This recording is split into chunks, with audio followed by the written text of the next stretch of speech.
Video games used to be complete. They used to be a one purchase deal, and they used to be perfect. And now they are hardly any of that. I love video games, and like to most people, I use them as a way to get out of this world and go into a new one. But lately, the worlds haven't been as complete as they used to be. In this video, I'm going to show you two examples. One of a complete game and the other of a not so complete game. And the first one is going to be one of the most infamous games for not being complete at launch, Destiny.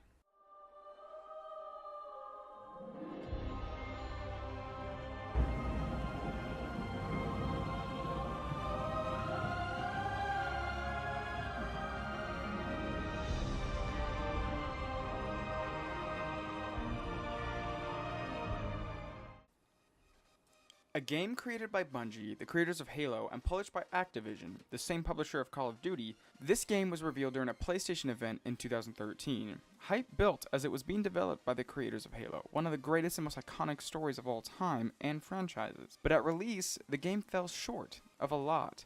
Although the game did have a 13 to 15 hour campaign, there was no story that was relevant. For example, we were introduced to a character known as the Exo Stranger. She wasn't as fleshed out as she could have been. We still know nothing about her. We don't know where she's from or who sent her. Also, the Traveler. The main thing we are supposed to be protecting isn't even explained. Yes, you may say, yeah, it created the ghost, it's the Herald of Light, blah blah blah blah blah. But it's never explained exactly what it's doing on Earth. And if it has, I haven't noticed. So yes, the game's story was not complete. And then there was the dreaded DLC that added to it. Kind of. The Dark Below and the House of Wolves. These introduced about 4 to 6 hours of story separate from the main story, so none of their questions were answered. Then, the Taken King expansion. The $40 expansion added to the story. It also gave life to the different vanguards, Cade, Ikora Rey, and Commander Zavala. It also gave life to Eris Morn, a character introduced in the Dark Below. The Taken King also introduced another raid.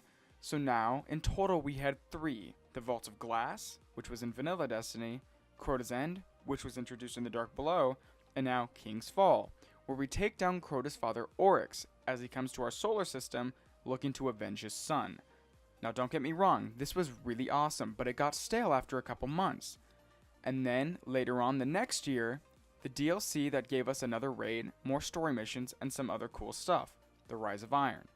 This was a $30 DLC that gave us Siva, a technological virus, and a fleshed out story from Mr. Iron Banner himself, Lord Saladin. We also got some backstory on the other Iron Lords, which was fantastic. But here we are in April with the Age of Triumph, an update that gives the old raids a level bump so that we can get those Year 1 weapons back, and some other cool gear and armor. Also, they've just announced Destiny 2, so let's hope they've learned from their mistakes and make this the best game it can be, as Halo 2 was to Halo. So now that we've discussed a game that wasn't complete at launch, let's talk about one that was, The Witcher 3.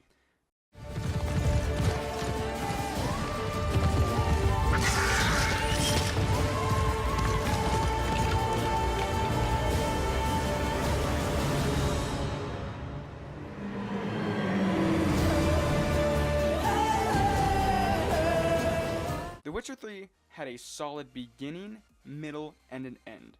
It fleshed out its characters, it had a phenomenal story all around, and the DLC just made it even better. The DLC was not mandatory like it was in Destiny. You couldn't play certain things in Destiny unless you had the newest DLC. In The Witcher, it was all optional. If you wanted more story out of it, get the DLC. If you felt like you were good where you were, that's it. No need to buy it. The DLC made sense. Honestly, that's all I can say about this game. It was complete. It was a completely complete game. Yes, it had its bugs. Personally, I never ran into any of the bugs while playing through at launch. So, for all that, it's one of the best games ever released in recent years. I wanted to throw this in here. The Witcher 3 also did release a butt-ton of free DLC, which was absolutely phenomenal because it's stuff you can get without even having to pay for. Just wanted to throw that in. Now my objective for this video is for people to realize that a game should be done at launch.